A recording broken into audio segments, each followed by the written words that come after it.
आदमी थाने जाता है, पता लगा कि जो पीड़ित है वो एप्लीकेशन दिया, जो पीड़ा पहुंचाने वाला वो पहुंच के पैसा दे दिया, तो जो पीड़ित है उसी के खिलाफ मुकदमा लिख गया। ऐसा होता है, देखने में आता है न। तो अच्छा, मैं बाबू था तो बाबू की कमाई भी होती थी, इंटर कॉलेज के बाबू, तो वैसे भी कमाई वाली सीट है। एक टीसी का 10 रुपये लगता था, 150 रुपये लेता था भाई, एकदम एग्जैक्ट।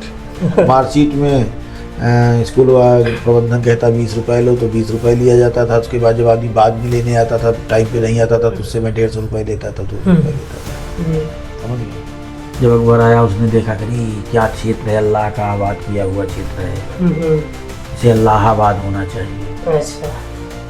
तो 2 साल घर पे रहे, फिर उसके बाद अचानक से राजनीति में आ गए। अचानक से इंसिडेंटली राजनीति में अच्छा। इंसिडेंटली राजनीति में ऐसे आना हुआ कि हमारे एक मित्र थे और उनको चुनाव लड़ाना था पार्षदी का। आप मोबाइल से ज्ञान नहीं प्राप्त कर सकते। मोबाइल से आप सुन सकते हैं, देख सकते हैं, शॉर्ट टर्म की चीज़ें समझ सकते हैं, लेकिन अगर उसको गहराई में आपको जाना है जी जी तो फिर किताबें पढ़ना। अच्छा। एमएससी वालों के पास कहाँ टाइम है इतना कि वो जाएगा बम चलाने के लिए। तो क्लास से निकलो प्रैक्टिकल से, तो हम लोग क्लास से निकले प्रैक्टिकल रूम की तरफ जा रहे थे और वहीं जो गोला बना हुआ है उसी पे बम। देखिए, गंगा सफाई में मेरा योगदान नहीं है, उसको हम अपना कार्य मान के, जैसे प्रतिनित्य कार्य करते हैं ना, अपने कार्य होते हैं जी। शुरुआती दिनों की, यानी 2010, 7, 8 में तो स्थिति ये होती थी गंगा जल की, गर्मियों में कीड़े पड़ जाते थे, कीड़े चलते हुए मिलते थे। प्रभाव है इलाहाबाद यूनिवर्सिटी से ही प्रयागराज है। अच्छा। अब आप चाय पीने के बाद कुल्हड़ रोड पे नहीं फेंकते हैं। ना, बिल्कुल हम आप देखते हैं, एक बार निगाह जरूर जाएगी कि डस्टबिन दिख गया तो उसमें ना मिले तो फेंक दे, अलग बात है।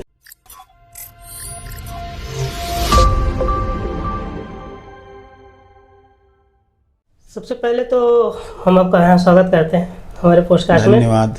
और आपको बुलाने का सबसे बड़ा उद्देश्य हमारा ये है कि आप एक एक्टिविस्ट के साथ साथ आप गंगा की सफाई में बहुत बड़ा योगदान दे रहे हैं। नहीं, योगदान नहीं दे रहे हैं। सबसे पहले तो आपको और आपके व्यूवर्स को बहुत बहुत धन्यवाद कि हम आपके साथ यहाँ बैठे हैं। आपके व्यूवर्स, फॉलोवर्स हमको सुनेंगे, हमारी बात को देखेंगे। आपने मुझे यहाँ बुलाया। देखिए, गंगा सफाई में मेरा योगदान नहीं है, उसको हम अपना कार्य मान के, जैसे प्रतिनित्य कार्य करते हैं ना, अपने कार्य होते हैं जी। तो इस तरह से उसको मैं अपना कार्य समझ करके करता हूँ। और हमारे साथीगण हैं, संख्या तो वैसे बहुत है, 50 की है, लेकिन कभी कम ज़्यादा, जिनके पास आवश्यकता रही, कोई निमंत्रण में चला गया, कोई कहीं चला गया, कोई टूर पे चला गया, किसी के पास आवश्यक कार्य आ गया, तो उनसे कभी 10 लोग, कभी 15 लोग, कभी 50 लोग, कभी तो सैकड़ों भी हो जाते हैं। कुछ लोग देख, जैसे कर रहे हैं, लोग देख के साथ में लग जाते हैं। तो ये चलता रहता है, लेकिन वो उसमें मेरा कोई योगदान नहीं है, वो मेरा अपना कार्य है। अच्छा, कभी ऐसा हुआ कि आप बहुत कम संख्या में गए हैं, वहाँ के आसपास के लोगों ने सहयोग किया? हाँ, खूब होता है। कभी हम 5 लोग ही गए हैं, पता लगा कि हम लोग 15 लोग कर रहे हैं। लेकिन ये तो एक डिसिप्लिन की तरह हो गया कि आप लगभग हर संडे, नहीं लगभग नहीं, हर संडे ही। हाँ, लगभग नहीं, हाँ, लगभग 2016 से आप कंटिन्यू हैं। 2016 से और अब तक ये काम कर रहे हैं और आगे भी करते रहेंगे। इसमें कोई डिसिप्लिन है? अब डिसिप्लिन ये है कि एक तो टाइमिंग का है भाई, समय, क्योंकि हर आदमी के पास ढेर सारे कार्य हैं। संडे एक दिन का उनको अवकाश का टाइम मिलता है भाई। इसमें कोई ये नहीं कि राजनीतिक लोग हैं, प्राइमरी के मास्टर भी हैं, वकील भी हैं और पढ़ने वाले स्टूडेंट्स भी हैं, 1-2 अन्य विभागों में नौकरी करने वाले भी लोग हैं, 2 एक रिटायर्ड फौजी भी हैं। सबके पास अपने कार्य हैं संडे को। तो समय का सबसे विशेष ध्यान दिया जाता है कि जो निर्धारित समय है हमारा 8 से 9 उसमें हो जाए। अब जैसे गर्मी आ रही तो 7:30 से 8:30 होगा। ये चीज़ एक सिखाती है ना कि सरकार ने नमामि गंगे प्रोजेक्ट शुरू किया था, हजारों करोड़ रुपए खर्च किए, लेकिन आज भी सवाल उठते हैं कि गंगा साफ हुई कि नहीं हुई। हाँ, इस पे मैं बताना चाहूँगा। देखिए, नमामि गंगे प्रोजेक्ट है जी। और उसका बहुत बड़ा विजन है जी। और उतने बड़े विजन को आप 10 साल 5 साल में उसकी तुलना नहीं कर सकते। जी। भाई, STP बनाना, एक STP बनती है 4 साल 5 साल में बड़ी एसटीपी। जी जी एसपीओएस बनते हैं 2 साल 2.5 साल में। जी और जहाँ से गंगा उत्तर प्रदेश में प्रवेश करती है वहाँ से जहाँ तक उत्तर प्रदेश में है हजारों से ज़्यादा शहर पड़ते हैं। हमारे ख्याल 10,000 लगभग नाले हैं। जी जी तो हजारों शहर का पानी जी फिल्टर करके निकालना और 10,000 नालों को बाइंड करना जी एक दिन में संभव नहीं है। नहीं तो ये लंबा प्रोजेक्ट है, 20 साल 25 साल में जाके वो होगा। लेकिन हाँ, सुधार इन्होंने किया है, काम इन्होंने किया है। हम बात करते हैं अपने शुरुआती दिनों की, यानी 2010-7-8 में तो स्थिति ये होती थी गंगा जल की, गर्मियों में कीड़े पड़ जाते थे, कीड़े चलते हुए मिलते थे, आचमन लोग नहीं कर पाते थे, गंगा स्नान करने वालों में कमी आ गई थी। तो इन्होंने ट्रीट किया, दवा मिलाया, मछलियाँ डाली और तमाम से एंजाइम्स डाले। तो इससे क्या हुआ कि कीटाणु पड़ने बंद हो गए, जल से बदबू आनी बंद हो गई। जो जल एकदम गोबर मिला जल, सीवर के जल जैसा दिखता था एक समय, वो अब नहीं है। तो सुधार हुआ है। लेकिन अब ये कहिए कि ये ऐसा प्रोजेक्ट है कि 5 साल 10 साल में हो जाएगा, तो ऐसा संभव नहीं है। ये लंबा प्रोसीजर है।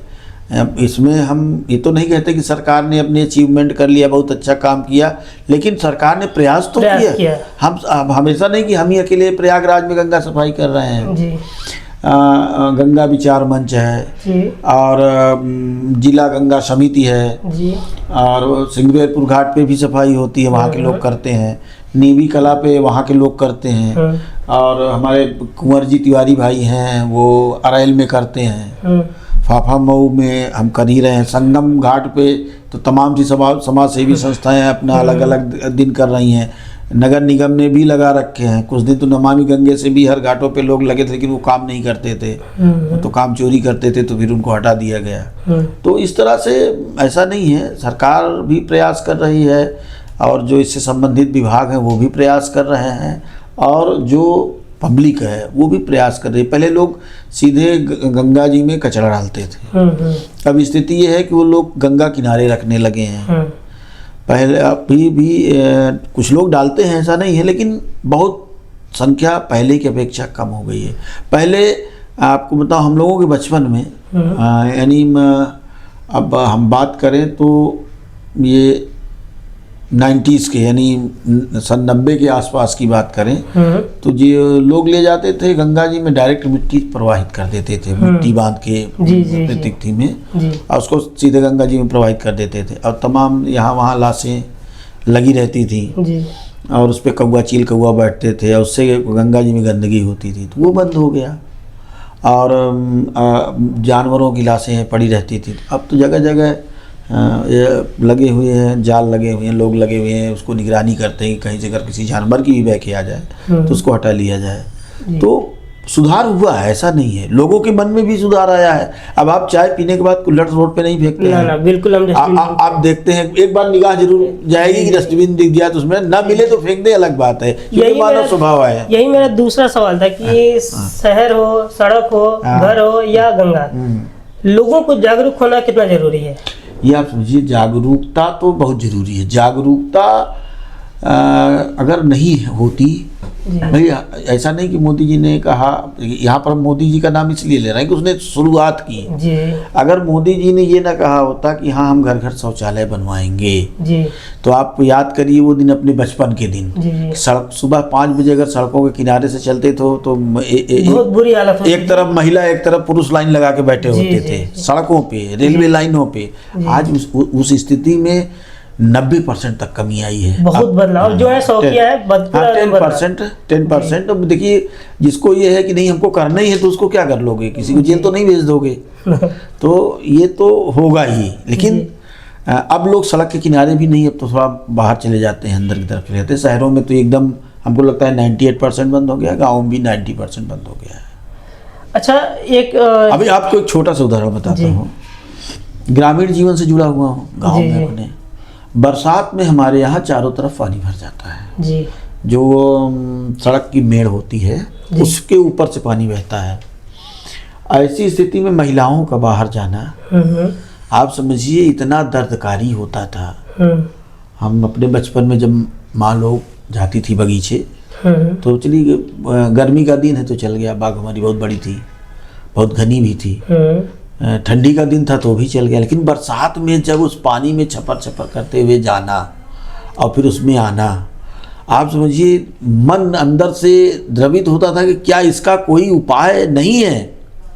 जब शहर आए पहली बार जी, तो दारागंज में एक रिलेटिव मेरे रहते थे, मैं उनके यहाँ आया पहली बार अपने मतलब याद में। उसके पहले तुम्हारे आया रहा होगा, नहीं याद, लेकिन जब हमको खूब याद है, जब आया तो उनके यहाँ पहली बार मैंने शौचालय देखा। अच्छा, जब शौचालय देखा तो मैं गांव वापस गया, जी, तो मुझे लगा कि हाँ ये व्यवस्था यहाँ होनी चाहिए। होनी चाहिए। हाँ, तब इतनी व्यवस्था ईंट की या पैसे की नहीं थी कि आदमी तुरंत पक्का बनवा के वो कर ले। तो हमने अपने यहाँ मजदूर हमारे यहाँ परमानेंट रहते थे, उनसे कह करके फूस की टटिया चारों तरफ से बनवा के उसके ऊपर फूस का जी, छाजन डाल करके और उसमें गड्ढा खोद करके अपने से बनाए थे। तो वो पूरी बारिश चली तो उसको हमने मिट्टी डाल के थोड़ा ऊपर कर दिया था। तो और आज सरकार हेल्प कर रही है। आज तो अब देखिए सरकार तो हेल्प कर रही है, लेकिन उन लोगों को हेल्प की आवश्यकता है जिनके पास व्यवस्थाएं नहीं है। जी, जी। आपको बताऊं, मैंने आज तक एक भी शौचालय सरकारी नहीं लिया। अच्छा, मैंने आज तक राशन नहीं लिया सरकारी। जी, मैंने मिट्टी का तेल सरकारी नहीं लिया। जी, क्योंकि ईश्वर ने जब हमें सारी व्यवस्थाओं से सुदृढ़ किया हुआ है, तो मुझे इस तरह की सरकारी योजनाओं का लाभ लेने की क्या जरूरत है। जी। अच्छा, और ये सबको करना चाहिए। हम देखते हैं कि लोग पुलिस में हैं, रिटायर हो गए हैं और उनके पास व्यवस्था है सारी है। उसके बाद भी राशन की लाइन, राशन में जाके लाइन लगे, एक लड़के का नाम छूटा उसका नाम जुड़वाने के लिए हाथ जोड़ रहे हैं। क्या जरूरत है। ईश्वर आपके पास खेत भी है, हाँ, बहुत धन जोड़ लो तब भी किसी काम का नहीं है, नहीं जोड़ोगे नहीं है तो काम नहीं चलेगा। लेकिन धन होना चाहिए, लेकिन इतना भी नहीं प्रयास करना चाहिए कि किसी गरीब का हक उससे मारा जाए, उससे बचना चाहिए। हम भी जब एनालाइज कर रहे थे तो आपके सक्सेस को देख रहे थे, इतना बड़ा अचीवमेंट और आज भी काम करना। कुछ लोग को सक्सेस मिल जाता है तो रुक जाते हैं। अभी लखनऊ से आप आ रहे हैं, प्रयागराज आ रहे हैं, इतना चीज होने के बाद भी ये काम करने की जो आदत है ये कैसे पड़ी? अब ये ऐसा है ना कि जब हम बचपन में थे अपने, जी, एजुकेशन टाइम, प्राइमरी एजुकेशन में, जी, जी, तो जिस काम को हमको रोका जाता कि इसको नहीं करना है, बचपन में आदत होती है ना कि काम को रोका जाए तो रोके, तो उसको जरूर करने की इच्छा होती है कि ऐसा क्या कि इसको नहीं करना चाहिए। हाँ। तो हम जब गंगा घाट पर गए 2016 में, उसके पहले तो हम चूँकि नौकरी भी किए हैं, इंटर कॉलेज में बाबू थे, जी, जी, चूँकि हमारे पिताजी के जब एक्सपायर कर गए, नहीं रहे, तो मेरी मिसेज भी नौकरी करती थी, मम्मी भी करती थी। जी। तो अब चूँकि मिसेज की नौकरी छुड़वा देते तो कोई मतलब नहीं निकलता, क्योंकि घर ही केवल देख पाती, जी, जी, समाज नहीं देख पाती। जी। मम्मी चूँकि अब लास्ट पे थी, रिटायर होने वाली थी 7 साल बाद, जी। तो मम्मी की भी नहीं छुड़वा सकते, क्योंकि छुड़वाने से भी हमारा उद्देश्य नहीं पूरा होता। मैं चूँकि माँ बाप का अकेला हूँ, जी। तो हमने फिर सोच समझ के हमने अपनी नौकरी छोड़ दी। अच्छा। जबकि अधिकारियों ने मना किया और रिश्तेदारों भी मना किया। हमने कहा क्या करेंगे इतना पैसा लेकर के, जब हमारे पास खर्च करने वाला ही नहीं होगा तो उस पैसे का क्या उपयोग। पहले तो खर्च करने वाला हो तब तो आप पैसे का उपयोग, पैसे का संचय करेंगे। तो हमने नौकरी छोड़ी। जी। तो 2016 में मैं गंगा घाट पे गया, जी। क्योंकि मैं रहने वाला, पहले तो मैं अपने बारे में बता दूं थोड़ा सा, जी, जी, 15 सेकंड। जी, जी, सिंगरवेरपुर धाम का नाम आपने सुना है? जी। सिंगरवेरपुर धाम जैसी पवित्र धरा से, जी, जी, वहाँ से 4 किलोमीटर पर अलादातपुर ग्राम सभा है, जी। जो हमको लगता है प्रयागराज की सबसे छोटी राजस्व ग्राम सभा है। अच्छा। लगभग 1200 आबादी है अच्छा। और 800 कुछ वोटर हैं हमारे यहाँ। हम्म।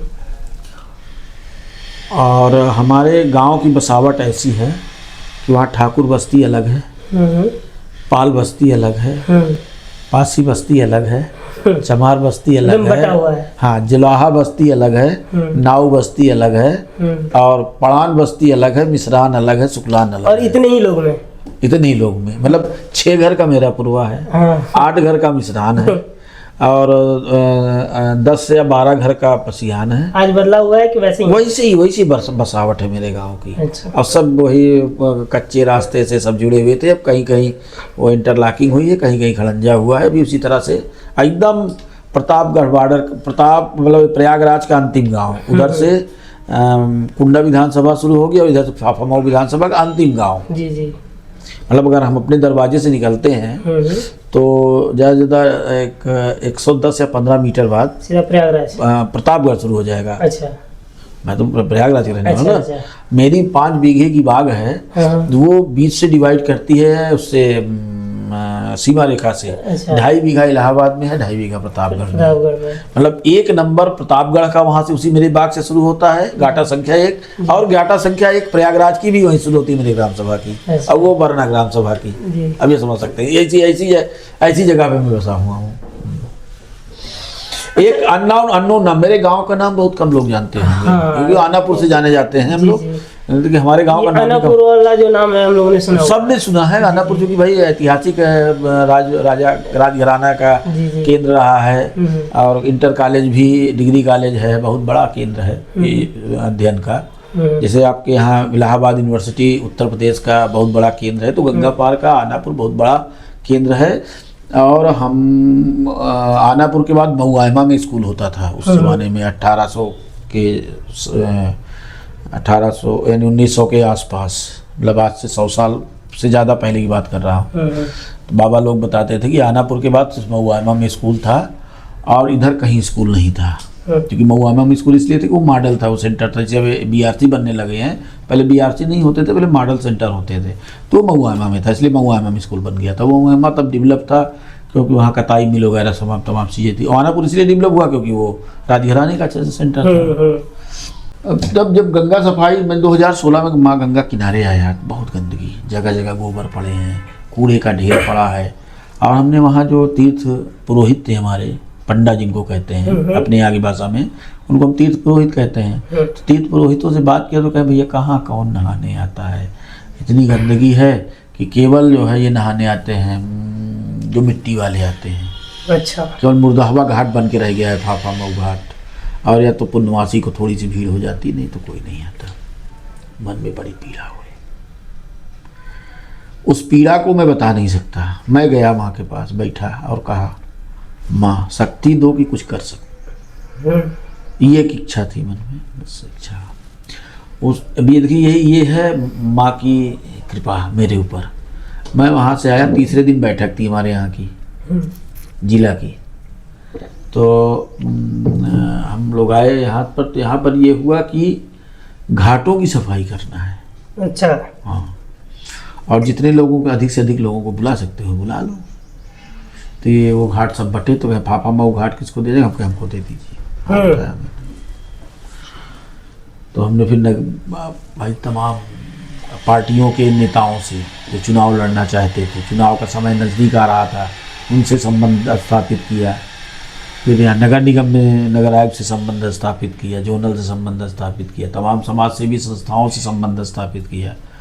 आप समझिए उस दिन हमारे पास 150 कर्मचारी मिले थे हमको, और करीब 600-700 लोग इकट्ठा हुए थे, और 10 डंपर थी, JCB मिली थी हमको, और ये मैजिक उस समय, अब जो ये नगर निगम में तो उठाने वाली आ गई ना, पहले वो वाली रहती थी, कूड़ा उठाने वाली दूसरी तरह की गाड़ी आती थी, उसमें भरना पड़ता। हाँ, भरना पड़ता था, वो वाली थी। तो वो सब करीब 10-12 ठो JCB मिली थी, 3 ठो JCB मिली थी, और 10-12 हमको मैजिक मिली थी, और 7 डंपर मिले थे। अब 11 बजे से काम हमारा शुरू हुआ, और सब लोगों ने गंगा मैया की जय का नारा लगाते हुए साफ किया गया, और शाम 5 बजे घाट हमारा साफ हो गया। 5 बजे हम लोगों ने एक टीना तेल मंगाया, सब लोग बैठे थे वहीं, तो कि कुछ और कर लिया जाए, जब साफ हो गया, इतना अच्छा हो गया है तो एक टीना तेल आया, कुछ दियाली आई, और फिर उसको लगाया गया, और जय श्री राम जय माँ गंगे लिख करके पूरा बढ़िया से दीपा जलाया गया, आरती की गई, सब हुआ, सब लोगों ने स्नान किया। और ये सितंबर का महीना रहा था, और उसके बाद से ये कार्यक्रम शुरू हो गया। तो पहले हम लोग इसको शनिवार को करते थे, तो कुछ लोग आए कहे कि सर शनिवार को ठीक नहीं है, हम लोग नहीं रह पाते हैं, संडे को किया जाए। फिर संडे को करने लगे। कोरोना काल में हमको बंद करा दिया गया क्योंकि वहाँ कोरोना काल की डेड बॉडी जलने लगी। तो डीएम ने और नगर आयुक्त ने पर्सनल रिक्वेस्ट की कि कुछ दिन के लिए बंद कर दीजिए, आपका कंटिन्यू माना जाएगा। हम नहीं, किसी को मुझे दिखाना गिनाना नहीं है। और आज कह सकते हैं कि हमारा घाट सबसे स्वच्छ घाट है, ये तो कह सकते हैं। हम पूरे भारत की बात तो नहीं करते, लेकिन अपने प्रयागराज में कह सकते हैं कि सबसे स्वच्छ। कैसा है ये प्रयागराज? क्योंकि 2020 में से मैं 2014 से रहा हूँ, 2020 से 24 तक मैंने यहीं पे पढ़ाई की, उसके बाद फिर बाहर गया, लेकिन प्रयागराज नहीं छोड़ता। क्या बात है। देखिए प्रयागराज का जो पानी है ना, इसमें प्रेम है जी। पास से पानी, पास से प्रेम। आप कहीं चले जाएंगे तो वहाँ लोग आपको अपनाएंगे नहीं, पैसा आपके पीछे खर्च कर देंगे। जी जी। आपको होटल में टिकवा देंगे, लॉज में टिकवा देंगे, कहीं रुकवा देंगे, लेकिन कोई आपसे अपनत तो नहीं दिखाएगा। पैसे से भाव आएगा। यहाँ पैसे से भाव नहीं आता। आपके रिश्तेदार का रिश्तेदार, आपसे मेरा संबंध है, आपके रिश्तेदार के रिश्तेदार आए तो उसको आपसे ज़्यादा भाव मिलेगा। आपके दोस्त का दोस्त यहाँ आए, अपने दोस्त से कह दीजिए क्या इसको एक रात के लिए रुकवाना है, तो आपसे ज़्यादा उसको भाव मिलेगा। यहाँ के पानी में प्रेम है। प्रयागराज यहाँ क्लियरिटी है। अच्छा। यहाँ मतलब ये नहीं है कि आपसे मेरा संबंध है तो आपसे ज़्यादा है, वो आपके साथ आपका रिश्तेदार आ गया तो उससे कोई मतलब नहीं है। ये हर जगह देखने को मिलता है। मैं तो पूर्वांचल भी गया हूँ कई जिलों में, पश्चिम के जिलों में भी गया हूँ, दिल्ली साइड भी गया हूँ, इधर चित्रकूट साइड में तो मिलता है अभी जो ये कल्चर है, ये चित्रकूट साइड में मिलता है। वहाँ अपनत तो है, प्रेम मिलता है, लेकिन और कहीं नहीं मिलता। तो इलाहाबाद जो है, जिसे यहाँ ने गंगा यमुना सरस्वती का संगम है, उसी तरह ये सभ्यताओं का भी संगम है। अच्छा। यहाँ किसी भी सभ्यता से कहीं से भी आदमी आएगा और अगर यहाँ रह लिया तो फिर यहाँ को भूल नहीं सकता, यहाँ को छोड़ नहीं सकता। मजबूरियाँ हो तो आदमी को जाना भाई व्यवस्था हो जाती है, लेकिन ये कहिए कि वो प्रयाग अगर वहाँ है और उससे प्रयागराज की आप बात करो तो तुरंत अपने बीते हुए पलों को बताएगा। हाँ वहाँ था, मैं ये देखा था, वो किया था, वहाँ गया था, ये जानता हूँ, वो जानता हूँ। वो आपको 1-1.5 मिनट आपको केवल अपनी प्रयागराज की बातें बताएगा। अच्छा, यहाँ की भाषा में भी अलग मिठास है। अब देखिए जब जहाँ सभ्यताओं का संगम होता है ना, वहाँ की नई भाषा बनती है जी। जैसे यहाँ क्या होता है, गंगा का जल अलग है, यमुना का जल अलग है, सरस्वती का हम लोगों ने देखा नहीं, लेकिन लोग कहते हैं कि उसका भी जल अलग है। लेकिन संगम का एक नया जल बनता है तीनों जगह जल के बाद ना। जैसे हमने सरस्वती कहाँ देखी है, केदारनाथ में जी, तो वहाँ तो पीला जल है, लेकिन यहाँ जो संगम का जल है वो पीला तो नहीं है, नहीं। वो तीनों को उससे डिफरेंट एक अलग जल बनता है ना। तो इसी तरह तमाम भाषाओं की, तमाम सभ्यता की भाषाओं का, तमाम जगह की भाषाओं का मिल करके यहाँ एक नई भाषा बन गई, उसको इलाहाबादी भाषा कहते ही हैं। अच्छा, अवधि से अलग है? हाँ, अवधि से अलग है, अवधि से भी अलग है, उधर इधर से पठारी क्षेत्र से भी अलग है, पूर्वांचल से भी अलग है, पश्चिम से भी अलग है, सब जगह से इस भाषा अलग है। प्रयागराज में इलाहाबाद यूनिवर्सिटी का बहुत बड़ा प्रभाव है।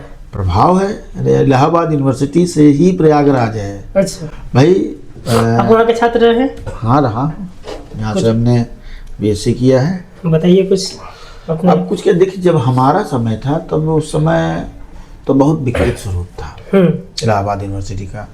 अब कुछ सुसंगठित हुआ है फिर से पुनः जा करके, थोड़ा सा कमी हुई है कि इन्होंने छात्र संघ चुनाव बंद करा दिए। अच्छा, नहीं बंद होना चाहिए। छात्र संघ चुनाव से क्या होता है ना कि छात्राओं के हित की बात भी होती है जी।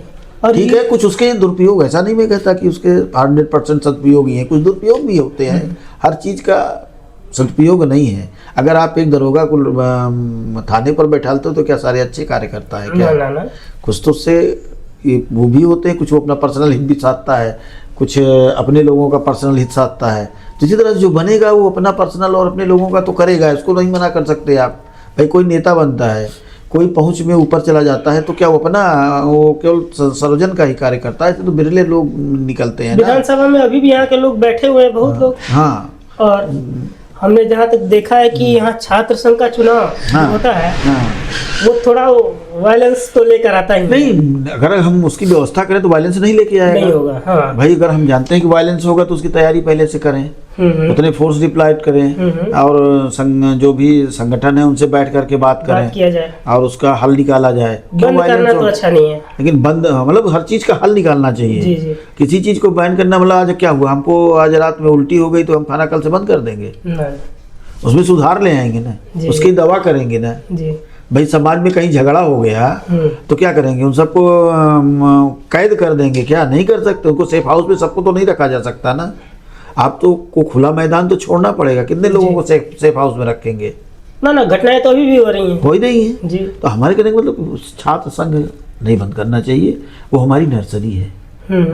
हाँ हमारे। अच्छा जी, अब आप ये बताओ कि अगर सारे यूनिवर्सिटीज से छात्र संघ का चुनाव बंद कर दिया जाए तो नए नेता कैसे आएंगे? युवाओं को भी राजनीति में आना चाहिए। कैसे आएंगे हमको बताइए, क्या तरीका है उनके पास? कितने चीज तो बंद हो गई। कितने लोग पार्षदी का चुनाव लड़ लेंगे जी, कितने लोग प्रधानी लड़ लेंगे, कितने लोग जिला पंचायत लड़, लिमिटेड है ना। छात्र संघ के चुनाव से क्या है कि तमाम लोगों को बोलने का मौका, लोगों से कैसे जनसंपर्क करना है, कैसे बातें करनी है, ये सब तमाम, कैसे संगठित रहना है, ये सब चीज़ें सीखने को मिलती थी। ऐसा नहीं कि उससे जो पढ़ने वाले हैं वो राजनीति नहीं करते, लेकिन जिनको राजनीति में आगे जाना है वो गवाही राजनीति करके विधायक नहीं बन सकता। जी जी। उसके लिए यूनिवर्सिटी जैसी संगठित जगह पर राजनीति करनी पड़ती है, जहाँ अलग अलग से लोग एक साथ आए। हाँ, अलग अलग जगह से लोग, अलग अलग जगह से लोग आए हों, अलग अलग प्रकार से लोग आए हों, अलग अलग व्यक्तित्व के धनी के लोग हों, उन लोगों को एकत्रित करना है। गांव में तो आपको पता है कि क्या हो रहा है। जब आप विधानसभा के चुनाव में जाएंगे तो हर मोहल्ला अलग होगा। जी जी। ममफोड़गंज वाले की प्रकृति दारागंज से नहीं मिलेगी, दारागंज वाले की प्रकृति रसूलाबाद से नहीं मिलेगी, रसूलाबाद वाले की प्रकृति फाफा से नहीं मिलेगी, फाफा वाले की सिविल लाइन से नहीं मिलेगी। और आपको कन्विंस भी करना है कि सबको कन्विंस करना है, सबको कन्विंस करना है। कैसे कन्विंस करेंगे आप? जी। प्रधान नहीं बन सकता जी। तो इसीलिए ना यूनिवर्सिटी में, अब यूनिवर्सिटी नो डाउट चीज़ें बेटर हुई हैं। हमारे एजुकेशन थी तो स्थिति बहुत ख़राब थी। आए दिन बम चलते थे। मेरा सस्पेंशन हो गया था, मैं बीएससी का स्टूडेंट था, निकल रहा था, बम चला, हमको पता ही नहीं कि बम चला है। हमारा ग्रुप जाके खड़ा हो गया, हम लोगों को सस्पेंशन हो गया। फिर बाद में इस पे प्रिंसिपल ने नहीं माना तो हम लोग हाई कोर्ट गए, तो हाई कोर्ट ने रिलैक्सेशन दिया कि भाई लोग का नहीं थे मौके पर, आफ्टर बम के बाद आए हैं तो इन लोगों का सस्पेंशन क्यों? चीज़ें बीत गई थे या नहीं? हाँ थे या नहीं? नहीं थे। अच्छा, बीएससी वालों के पास कहाँ टाइम है इतना कि वो जाएगा बम चलाने के लिए। तो क्लास से निकलो प्रैक्टिकल से, तो हम लोग क्लास से निकले प्रैक्टिकल रूम की तरफ जा रहे थे और वहीं जो गोला बना हुआ है उसी पे बम चला था। बम बड़ा फेमस है यहाँ। हाँ, बम तो इलाहाबाद में तो आप समझिए, अगर किसी जिसके पास कुछ नहीं है उसके पास बम जरूर है। बम जरूर है। ये अब तो कम हो गया। हम लोगों के मतलब एजुकेशन टाइम में जो बच्चे थे वो बम डाल के जेब में टहलते थे, खुद से बनाते थे। हाँ। हम तो हमारे मोहल्ले में एक था, वो बम बांध रहा तो हाथ उड़ गया था इतना, फिर बाद में नकली हाथ लगवाया था। अच्छा। एक हम लोगों का लीडर था, नाम नहीं लेंगे, उसका भी हाथ उड़ गया था बम बनाने में। अच्छा। फिर बाद में हम लोगों का मतलब कॉलेज का हमारे उसका हाथ उड़ गया था बम बनाने में, फिर उसने नकली हाथ लगवाया था। तो चलता है। तो इलाहाबाद का क्या है, वो स्पेशलिटी है, विशेष गुण। इलाहाबाद संगम से पहचाना जाता है दूर दराज में। इलाहाबाद संगम से पहचाना जाता है। इलाहाबाद को सामरिक महत्व है। इलाहाबाद का महत्व क्या है आप समझिए। ये महर्षि भारद्वाज की धरती है जी। जिस भी चीज़ की आप शुरुआत में आएंगे, आयुर्वेद की आप शुरुआत में जाइए तो महर्षि भारद्वाज आएंगे।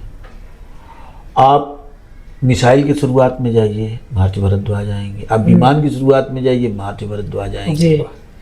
हाँ, आप शिक्षा की शुरुआत में जाइए, महर्षि भारद्वाज आएंगे। आप सनातन की शुरुआत में जाइए, महर्षि भारद्वाज आएंगे।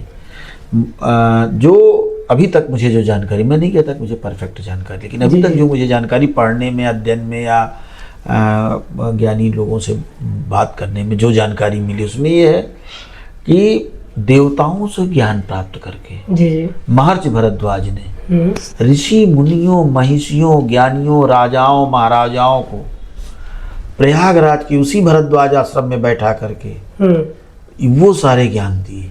अच्छा। जो बाद में पुस्तकों के रूप में अलग अलग जगह ऋषियों के द्वारा, अलग अलग लेखकों के द्वारा, महात्माओं के द्वारा, ज्ञानियों के द्वारा की पुस्तकें लिखी गई हैं। अच्छा। और महर्षि भारद्वाज, ऐसा विश्व का कोई भी पुराण नहीं है, ऐसा कोई भी ग्रंथ नहीं है जिसमें उल्लेख न हो। अच्छा, एक पुराने ग्रंथों की मैं बात कर रहा हूँ। अभी मैं एक रसियन की किताब थी उसकी, मेडिकल साइंस की, जी जी, उसको मैं पढ़ रहा था, उसमें भी महर्षि भारद्वाज का उल्लेख है। अच्छा। अब सोचिए, रसियन पुरानी किताब है जी, और रसिया भाषा में है, और उसका अनुवाद था इंग्लिश में, जी, तो उसको मैं पढ़ रहा था, उसमें महर्षि भारद्वाज का उल्लेख है। अच्छा। तो सोचिए रसिया में है तो और तमाम जगह पर होगा। हाँ, वो तो जितना हम पढ़ पाए, देख पाए, जितना पढ़ पाए ना, तो अभी तक इसलिए कहा ना कि मेरा ज्ञान तो बहुत छोटा है, जी, जी। लेकिन उतने में जितना मैंने अभी तक समझा, जी। ये समझा कि हाँ, महत्वपूर्ण केंद्र तो प्रयाग हमारा था। किताब पढ़ना चाहिए। हाँ यार, बिना किताब आप मोबाइल से ज्ञान नहीं प्राप्त कर सकते। मोबाइल से आप सुन सकते हैं, देख सकते हैं, शॉर्ट टर्म की चीज़ें समझ सकते हैं, लेकिन अगर उसको गहराई में आपको जाना है जी जी, तो फिर किताबें पढ़ना पड़ेगा। क्योंकि आजकल के जो युवा है ना, वो तो व्हाट्सएप यूनिवर्सिटी चलाते हैं, व्हाट्सएप यूनिवर्सिटी से आते हैं, उससे उससे ज्ञान वो अधूरा ज्ञान है, अधूरा, गलत भी है। नहीं, आप समझो, जैसे मुझे कोई चीज़ जी, आपको दिखानी है जी, तो सिर्फ मैं अपने पक्ष से बात करूंगा ना जी। तो आपको कौन सा ज्ञान मिला? मेरा ज्ञान मिला। आपको कोई चीज़ प्रेस्क्राइब करनी है तो आप अगर कोई चीज़ कहेंगे जी, जी, तो अपने हिसाब से अपने पक्ष वाली करेंगे, जी, तो अधूरा ज्ञान हुआ ना। लेकिन जब आप किताब पढ़ोगे जी, तो आपको दोनों पक्ष की चीज़ बैलेंस रहता है, और जो जेन्युइन कंक्लूजन होता है वही मिलता है। और फिर आप पढ़ के उसमें समझ सकते हो ना कि क्या हमारा है, क्या दूसरे का है, क्या नहीं है जी। ऐसा नहीं कि हर चीज़ें हित में ही हो, जी, हित के अलावा भी पढ़नी चाहिए। भाई ज्ञान तो हम जब कक्षा BSc तक रहे जी, तब तक तो हम पढ़ते रहे कि हाँ ये विषय है, वो विषय है, पास होने के लिए, पास होने के लिए पढ़ाए गए। और जब BSc से निकले तब नौकरी करने लगे, तब विभाग की धारा, ये धारा, वो धारा, ये नियम, वो नियम पढ़ते रहे जी। और जब नौकरी छोड़े तो 2 साल घर पे रहे। फिर उसके बाद अचानक से राजनीति में आ गए, अचानक से इंसिडेंटली राजनीति में आना हुआ। इंसिडेंटली राजनीति में ऐसे आना हुआ कि हमारे एक मित्र थे और उनको चुनाव लड़ाना था पार्षदी का, तो वो कहे हम लड़ेंगे। सबका वही जैसे ग्रुप होता है मित्रों का, सब कहे हाँ यार लड़ा लिया जाए, दूसरे लोग लड़ते हैं और वोट तो हम लोग देते ही हैं, तो अपने को लड़ा जीता लिएगा, चलो लड़ा देंगे। एंड चुनाव के टाइम पे उनका एक्सीडेंट हो गया, उनका मुँह वो सिल गया, सब तार लग गया, सब जबड़ा बड़ा टूट गया था। तो उनकी नई शादी हुई थी, तो उनकी पत्नी को हम लोगों ने लड़ा दिया जी। जीता तो हम लोगों ने दिया, लेकिन अब वो बोलने की स्थिति में नहीं हो, पत्नी नहीं, वो पब्लिक से कौन इंटरेक्ट करे। तो सब लोगों ने कहा यार आप ही घर पे हो, आप सबसे सीनियर हो, आप जानकार भी हो, आप ही बैठ जाओ। तो उनका काम उनका मतलब हल करते करते हम नेता कब बन गए हम खुद ही नहीं जानते। एक्सीडेंटल नेता है, एक्सीडेंटल नेता बन गए। और वो आज की स्थिति है कि भाई अच्छा मिला, कह सकते हैं, समाज ने हमको सम्मान भी दिया। नहीं हर सबको तो नहीं हंसा सकते, लेकिन कुछ दुखी चेहरों को हमने मदद की है। मदद नहीं कह सकते, खुशी करने का, उनके चेहरे पर खुशी लाने का प्रयास भी हमने किया, वो आई भी है। इतना मैं दूसरों के लिए जीने में कितना अच्छा लगता है, असली आनंद तो वही है यार। अगर आप हमसे अपेक्षा करो जी कि हम अरुण भैया के पास जा रहे हैं, हमको जी कुछ न कुछ सहायता जरूर मिलेगी जी, और हम आपके साथ खड़े हो जाएं जी। क्या कर पाएंगे ये तो नहीं निश्चित ना जी, लेकिन हम आपके साथ खड़े हो जाएं ये तो निश्चित हो सकता है बिल्कुल। तो अगर हम आपके साथ खड़े हो गए तो जो खुशी आपको मिलेगी वो शायद आप कैसे भी नहीं खरीद सकते। अच्छा, इसमें हम एक चीज पूछना चाहेंगे, आपने किसी की सहायता की होगी, बहुत दिल से की होगी, लेकिन वो इस बात को नहीं समझा, कभी ऐसा हुआ है? अच्छा किया हमको बताइए जी। अगर आप सार्वजनिक जीवन में आ गए जी, तो फिर आप ये अगर उम्मीद करते हैं कि आपको कुछ मिलेगा जी जी, तो फिर ये आप अपने बेईमानी कर रहे हैं, अपने सार्वजनिक जीवन शब्द की बेईमानी कर रहे हैं। अच्छा, आपको ऐसा देखिए 2 प्रकार की बातें होती हैं जी। एक तो लोग चुनाव की राजनीति करते हैं, इसी पे आने वाला था कि आप बोले कि एक्सीडेंटल नेता है, चुनाव की राजनीति करते हैं, तो वोट तो चाहिए ही, नहीं तो हम चुनाव की राजनीति नहीं करते जी हम तो कहें ना कि राजनीति में एक्सीडेंटली आ गए जी वास्तव में मेरा तो जो है वो केवल समाज सेवा है जी हमको आज तक चुनाव लड़े हैं जी ना आगे अभी भविष्य में कोई चुनाव लड़ने की मेरी कोई इच्छा है अब भविष्य बहुत बड़ा है लेकिन अब उसके मैं बारे में नहीं बात करता मैं आपकी रिकॉर्ड जहाँ तक जानता हूँ हाँ प्रयागराज में अभी जितने सिटिंग विधायक हैं लगभग सबको सहयोग किया है आपने। अब ये तो माँ गंगा की कृपा है इसमें मेरा कोई वो रोल और दोष नहीं है भाई अगर आप समझिए अगर आप सामाजिक जीवन में तो लोग आपसे जुड़े हैं और लोग आपसे जुड़े हैं तो हर आदमी आपकी तरफ उम्मीद से देखेगा जी तो फिर जो सहयोग कहा ना कि सहयोग करते रहिए आज तक तो हम भाई संयोग से मैं माननीय हर्षवर्धन वाजपेयी जी का माननीय विधायक जी का प्रतिनिधि भी हूँ हर्षवर्धन वाजपेयी हाँ लेकिन मैंने आज तक उनसे कोई राजनीतिक बात नहीं की अच्छा उन्होंने हमसे बताया हमने जब हम हमसे कहे तो हम तब भी हमने कहा कि हम राजनीतिक कार्य नहीं करेंगे आप जो भी विभागीय कार्य हो जी जो समाज सेवी कार्य वो मैं करूँगा राजनीतिक कार्य नहीं करूँगा नहीं करता हाँ अब अभी 1000 करोड़ का पुल आया माननीय विधायक जी ने कहा हमने विभागों में दौड़ा पैरवी की काम हो गया अच्छा अभी तो आपका प्रयागराज तो न्यू सिटी होने जा रहा है टाइम हाँ। लगेगा 10 साल लगेगा एक चीज मैं और पूछना चाहूंगा इलाहाबाद से प्रयागराज तक का सफर इलाहाबाद ने तय किया हाँ। और आज प्रयागराज है क्या बदला है नहीं पहले आप फिर से इस पे आपका संशोधन करेंगे जी प्रयाग से इलाहाबाद अच्छा प्रयाग था तो वैभव था जी प्रयाग था तो वैभव था जी। न इलाहाबाद का किला था जी जी ना न तो ये जो खजुराहो ये जो यहाँ है मकबरा जी क्या कहते हैं उसको कंपनी जो शेरशाह सूरी नहीं वहाँ जो है ये इलाहाबाद स्टेशन पे खुसरोबाग खुसरो बाग जी न तो उनका मकबरा था जी जी तो बहुत सी चीज़ें नहीं थी तो प्रयाग था खुशहाल प्रयाग जी जहाँ शेर बकरी और इंसान जी एक घाट पे रहते थे अच्छा। ऐसा आश्रम था भरद्वाज जी का जी फिर प्रयाग से इलाहाबाद हो गया जी जब अकबर आया उसने देखा करी क्या क्षेत्र है अल्लाह का आबाद किया हुआ क्षेत्र है हम्म।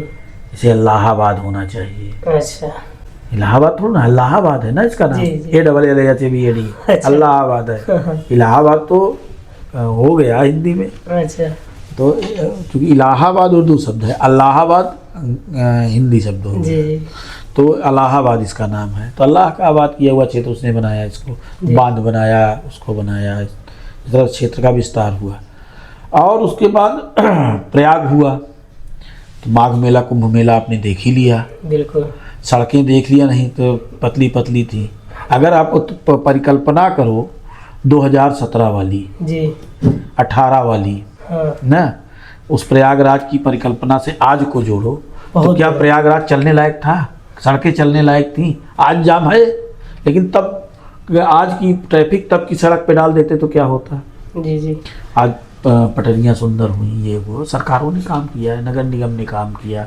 विधायकों ने काम किया मंत्रियों ने काम किया आपके हमको लगता है लगभग शहर के चारों तरफ जितनी रेलवे फाटक थी सब मुक्त हो गई एक दो बची हैं जो बची हैं उस पर काम चल रहा है तो ये परिवर्तन तो हुआ ना अभी आपका 6 लेन का ब्रिज हमको लगता है अगले 6 महीने में चल जाएगा अच्छा ये जो मलाका से और जी, जी। म्योरा यहाँ मफोड़गंज आ रहा है जी जी अभी आपका एक नया ब्रिज तुरंत शुरू होने जा रहा है काम सलोरी हेटा पट्टी अच्छा ये भी 4 लेन है और आपका एक नया ब्रिज सिंगरवेलपुर से और वहाँ मूरतगंज बन ही रहा है जी अब एक नया ब्रिज आ गया है कौड़ियार से और पूरा मुक्ति उसका भी टेंडर वेंडर चल रहा है वो भी आपको मान के लोग आगे आने वाले 6 महीने में उसका काम शुरू हो जाएगा एक पुल आपका और इधर बन रहा है करेलाबाद मड़ो का 4 लेन वो बनेगा तो एयरपोर्ट से नैनी को सीधे जोड़ेगा एक पुल आपका जो प्रोसीजर में है ओल्ड GT पर दारागंज से ओल्ड झूसी ओल्ड GT तो अब सोचिए कि जब ये पुल बनेगी तो शहर का विकास होगा जो ज़मीन आप इस समय इलाहाबाद शहर में लेना चाहें जी तो यहाँ का रेट हमको लगता है इस समय उत्तर प्रदेश के सबसे महंगे शहरों में ज़मीन के मामले में जी जी क्यों महंगा है कि शहर का विस्तार नहीं हुआ, एक्सटेंड नहीं हुआ। जी जी। एक्सटेंड क्यों नहीं हुआ कि ट्रैफिक नहीं है, ट्रैफिक नहीं है। आदमी गंगा नदी उस पार जाना वाना नहीं संभव है। जी जी। अब अगर किसी को कौड़ियार से चलना है जी। और कौड़ियार में पुल है नहीं, हाँ हाँ। तो उसका रास्ता पूरा मुक्ति का कितना है, 10 मिनट का। जी जी। और उसको जाना हो पूरा मुक्ति तो वहाँ से फाफा मऊ आएगा, पुल का जाम झेलेगा, पूरा शहर का जाम झेलेगा, पूरा आने और जाने में पूरा दिन खराब करेगा। मतलब जो काम उसका 1 घंटे में होना है पूरा दिन खराब करेगा। जी। तो इसलिए शहर का विस्तार नहीं हुआ। जी। आने वाले 10 शहरों में आपका प्रयागराज एक नया प्रयागराज हो जाएगा, तमाम से पुल बन जाएंगे, मेट्रो हो जाएगी, ग्रीन सिटी हो जाएगी, नए अगल बगल सब चारों तरफ शहरी आवास योजनाएं हो जाएंगी, लोगों को सस्ते में सरकारी प्लाट मिलने लगेंगे, कुछ लोग प्राइवेट प्लाटों से भी प्लाट लेंगे, बिल्डर्स बिल्डिंग बनाएंगे ना। तो आपका एक प्रयागराज उसकी इतनी की आपने परिकल्पना नहीं की होगी जितना हमने बताया। अच्छा, इन्वेस्टमेंट के लिए भी प्रयागराज अभी इन्वेस्टमेंट आदमी कहाँ करता है जी, जहाँ ट्रैफिक की व्यवस्था हो। जी जी। प्रयागराज में तो ट्रक खड़ा हो जाता है वहाँ क्या नाम है, गौहनिया के उधर। हाँ। और पूरा दिन 24 घंटे खड़ा है। पता लगा कि 11 बजे रात में एंट्री खुलेगी, अब कोई यहाँ प्रोग्राम आ गया तो पता लगा कि नहीं आज नहीं खुलेगी, 24 घंटे वहाँ खड़ा है। इधर खड़ा है वहाँ जगतपुर के पास में, इधर खड़ा है सुरा या नवाबगंज में, इधर खड़ा है कोखराज के पास में, मुरद्दत के पास ही दोनों एंट्री है। तो जब चारों तरफ आप ट्रक, भाई फैक्ट्री कैसे लगती है, जब उसका कच्चा माल आएगा और पक्का माल जाएगा। अब 24 घंटे 48 घंटे आप पूरा ट्रैफिक बैन किए हो, और ऑप्शन भी नहीं है बैन के अलावा, क्योंकि सड़कें लिमिटेड है। माघ मेले में तो 1.25 महीना वैसे सब बंद है, तो 1.25 महीना तो क्या करेंगे, फैक्ट्री 1.25 महीना बंद रखेंगे जी। तो इन्वेस्टमेंट की आप परिकल्पना कैसे करते हो? अच्छा, जब तक आपकी ट्रैफिक फ्लुएंस में नहीं होगी। जी जी। ये तो और पहले सरकारों को सोचना चाहिए था जी, क्योंकि प्रयागराज में अब देखिए, अब सोचा तो जा रहा है जी, तो उसको धरातल पे उतरने में टाइम लगेगा, क्योंकि बहुत सारी चीजें होंगी जो पहले से डेवलप हो चुकी हैं, उसे अलग तरीके से डेवलप करना होगा। अभी तो हमको दिख रहा है प्रयागराज जी जी, कि आने वाले 10 साल में जी प्रयागराज में फैक्ट्रियों की भरमार हो जाएगी। अच्छा, इसमें कोई दो राय नहीं। मतलब प्रयागराज अब रोजगार का भी केंद्र बनने जा बनेगा, इसमें कोई दो राय नहीं है, इसमें मतलब कहीं संशय ही नहीं है। आप बताओ, रिंग रोड हो जाएगी, इनर रिंग रोड का प्रोजेक्ट चल रहा है, आउटर रिंग रोड का प्रोजेक्ट शुरू होने जा रहा है। इनर रिंग रोड हो गई, प्राइवेट आउटर रिंग रोड हो गई, और उसके बाद जो है शहर में चारों तरफ ट्रैफिक फ्लुएंसी के लिए अभी 1 2 3 4 5 6 पुल बन रहे हैं। अब 6 पुल बनने के बाद जिसमें 1 2 3 4 और 5 पुल वर्तमान में चल रहे हैं। 5 पुल चल रहे हैं, 6 पुल और बन जाएंगे, 11 पुल हो जाएंगे। ट्रैफिक फ्लुएंट हो जाएगी कि नहीं हो जाएगी? और ट्रकों को चलने के लिए outer ring road, inner ring road हो गई। लेकिन मैंने ये भी देखा है कि प्रयागराज में ट्रैफिक जनरली कम मिलता है बाकी शहरों से। नहीं, अब देखिए प्रयागराज में ट्रैफिक क्यों है इसको तो समझिए ना। आज प्रयागराज में ट्रैफिक कम नहीं है, तो प्रयागराज में ट्रैफिक ज्यादा है। जानते क्यों? जिसको रीवा से आना है, कानपुर जाना है, उसको शहर में घुसना है। जिसको सुल्तानपुर से आना है, झूसी जाना है, उसको शहर में घुसना है। जिसको झूसी से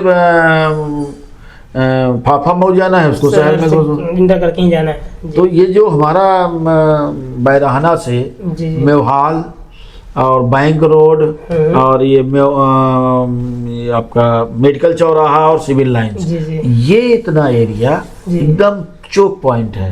ये आप 12 बजे रात आओगे तब भी यहाँ जाम मिलेगा। अच्छा, हाँ, मतलब आप 12 बजे रात आओगे तो चाहे 4 6 10 ट्रक खड़ी रहे या 4 पहिया खड़ी रहेंगी। अच्छा, तो ये क्या है, जब हमारी क्रॉस ट्रैफिक जब तक बंद नहीं होगी, इसको शहर के बाहर से जब रिंग रोड बनेगी तो शहर के बाहर से चलने लगेंगी, बाहर ही निकल जाएंगे। हाँ? तो जिनको शहर में आने की जरूरत नहीं, उस अनावश्यक जाम में क्यों आएंगे? बिल्कुल। तो आपकी ट्रैफिक कम होगी, तब आप वो ट्रैफिक कानून का पालन करा पाएंगे। इतना ट्रैफिक का दबाव है कि आप बहुत ज्यादा ट्रैफिक कानून का पालन इलाहाबाद में नहीं करा पा रहे हैं जी। कि किसी को अस्पताल पहुंचने की जल्दी है, किसी को ऑफिस पहुंचने की जल्दी है, किसी को स्कूल पहुंचने की जल्दी है। और हमारा हाई कोर्ट भी यहाँ है। हाँ, वो अधिवक्ताओं की बात ही क्या है, तो बोल ही नहीं सकते भाई। वो भी तो समाज के एक पिलर हैं। जी मजबूत स्तंभ हैं भाई। हम कहीं भी हो, कुछ भी हो हमारे साथ, तो हम कहते हैं ना, I will see you in the court. जी जी तो अधिवक्ताओं के दम पे ही तो ये बात कहते हैं। जी। न्यायपालिका पे भरोसा है? हाँ, पूरा पूरा। जी। देखिए, अब हम इस पे फिर भी एक बात कहेंगे जी भाई, अगर हम गलत हैं जी तो हमको सब गलत दिखेगा, जी। अगर हम सब सही हैं तो हमको सब सही दिखेगा। आज तक किसी ने हमको गाली नहीं दी। क्यों अच्छा। नहीं दी? क्योंकि मैंने किसी को गाली ही नहीं नहीं दी। ऐसा तो नहीं है कि लोग गाली नहीं बकते होंगे, बकते होंगे ना, लेकिन हमको जी। नहीं बकते तो हमसे क्या मतलब, कौन किसको क्या कह रहा है, इससे कोई मतलब ही नहीं है। जी अच्छा देखिए, अच्छा करिए, सकारात्मक सोच रखिए, सकारात्मक बात करिए। निगेटिव बात करने की क्या जरूरत है? ऐसा नहीं कि हर आदमी के अंदर अच्छाई और बुराई दो चीज़ें हैं, तो हमको अगले की बुराई से क्या लेना देना? कोई मेरा उसका संबंध मतलब है क्या? नहीं। मिला, आप उससे प्यार से बात करिए, उसकी सकारात्मकता लीजिए, आगे बढ़िए। दूसरा मिलेगा, उससे यही करिए। ज़रूरत क्या है किसी की निगेटिविटी को अपने जेब में रख के टहलने का? आप डिस्ट्रिक्ट प्रोग्राम से भी जुड़े हुए हैं, जो डेवलपमेंट करती है प्रयागराज को। हाँ, इससे आप कब से जुड़े हैं और इसमें अभी तक क्या क्या काम हो गए हैं और क्या क्या काम बाकी देखिए, है? 7-8 साल हो गया हमको जब से राजनीति में जिला स्तर पे आए, जी जी पहचान बनी जब से, तब से जुड़े हुए हैं। बहुत ढेर सारे काम हो गए। जी अभी आपको 3-4 योजनाएं मिलेंगी जी। शहरी आवास की। जी हेटा पट्टी में आपको बड़ी आवास योजना मिलेगी, जहाँ हम आपको भी कहेंगे कि एक प्लाट ले लीजिए सरकारी। हम भी लेने का प्रयास करेंगे अगर जी सब कुछ ठीक रहा तो।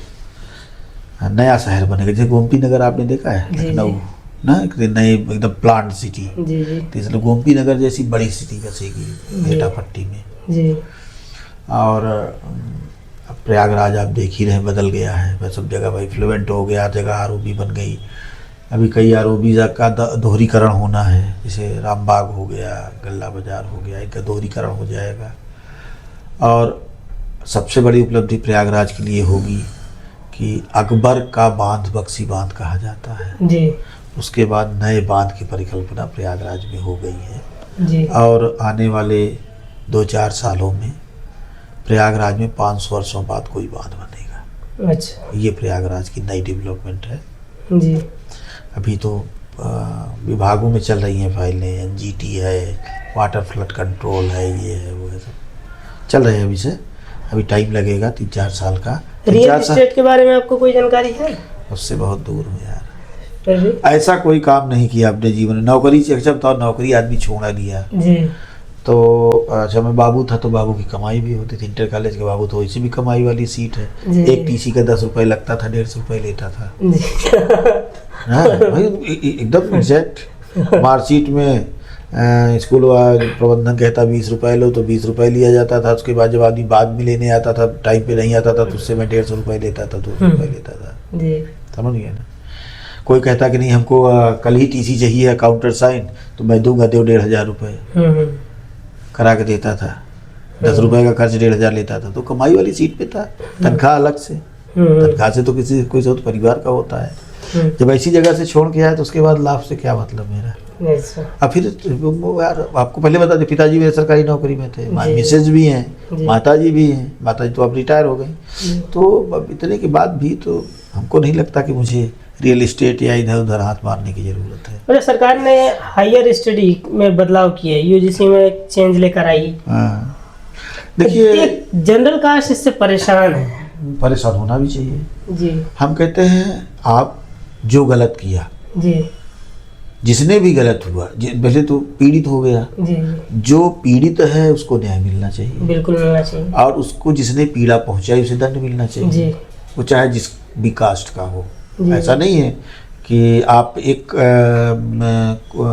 व्यक्ति को पहले से मान लो कि ये पीड़ा देने वाला है और एक व्यक्ति को मान लो कि ये पीड़ित है। किसी को ये मान करके आप किसी समाज की परिकल्पना नहीं कर सकते। जी हम तो मतलब ये समाज में एक बड़ी खाई पैदा करने का विषय है कि जहाँ पर आप एक समाज को, जैसे भाई हिंदू मुस्लिम बहुत होता है। जी जी हम कभी कभी फेसबुक पे लिखते भी हैं, उनके जो राजनीतिक विषय है तो लिख भी देते हैं। जी लेकिन हम हिंदू मुस्लिम में भी ये नहीं कहते कि भाई ठीक है जो दोषी है उसको सजा मिले, जो और ऐसी व्यवस्था हमारी होनी चाहिए कोई किसी को अनर्गल परेशान ना कर पाए, उसको पीड़ा ना पहुंचा पाए, ऐसी व्यवस्था होनी चाहिए। आदमी थाने जाता है, पता लगा कि जो पीड़ित है वो एप्लीकेशन दिया, जो पीड़ा पहुंचाने वाला वो पहुंच के पैसा दे दिया, तो जो पीड़ित है उसी खिलाफ मुकदमा लिख गया। ऐसा होता है, देखने में आता है न। तो व्यवस्था ऐसी होनी चाहिए कि स्थिति ही न बने कि पैसा लेकर वो कुछ कर पाए। भाई पहले तो अगर मैं पीड़ित हूँ तो मेरा मुकदमा लिखा जाए जी। फिर बाद में समझौता होगा, क्या होगा, मैं साबित होगा नहीं साबित होगा विषय होगा, लेकिन मुकदमा मेरा अधिकार है वो लिखा जाना चाहिए। यहाँ तो मुकदमा नहीं लिखा जाता, ये भी देखने में आता है। तो आप बहुत अधिकार ही दे रहे हो कि हाँ आपने मान लिया कि सवर्ण जो है वो शोषण करने वाला है और हाँ मान लिया और पिछड़ा वर्ग और दलित वर्ग शोषित वर्ग है। तो अच्छा आप बताओ कि थाने में मुकदमा तो थाने में ही लिखा जाएगा कि यूजीसी में लिखा जाएगा? यूजीसी में तो लिखा नहीं जाएगा, मुकदमा थाने में लिखा जाएगा। अब थाने में लिखा जाएगा तो फिर वो पैसा दे करके वहाँ घाला मेला करेगा, तो उस नियम कानून की क्या स्थिति रह गई? कुछ उसका हल निकला क्या? नहीं निकला। आप बताओ एक प्रोफेसर सवर्ण समाज का पढ़ा रहा है जी जी, और वहाँ सब दलित समाज के बच्चे बैठे हैं जी जी। अब वो प्रोफेसर पढ़ाएगा कैसे जब उसको पहले से ये पता है कि ये बच्चे कभी भी हमारे ऊपर एलिगेशन लगा सकते हैं कि मैं इनका शोषण कर रहा हूँ जी? कैसे पढ़ाएगा? ये तो काफी डिफिकल्ट हो जाएगा, बल्कि ये तो ब्लैकमेलिंग हो जाएगी मार्क्स के लिए। नहीं, मार्क्स तो अलग विषय हो गया, वो पढ़ाएगा कैसे? वो फ्री होकर के अपने दिमाग को फ्री रख के बच्चों को क्या समझाएगा? जी जी। ये शिक्षा का हनन हो रहा है। अच्छा। आप बताओ एक क्लास में एक दलित टीचर पढ़ाने आया और उसमें सब सामान्य बच्चे बैठे हैं जी जी।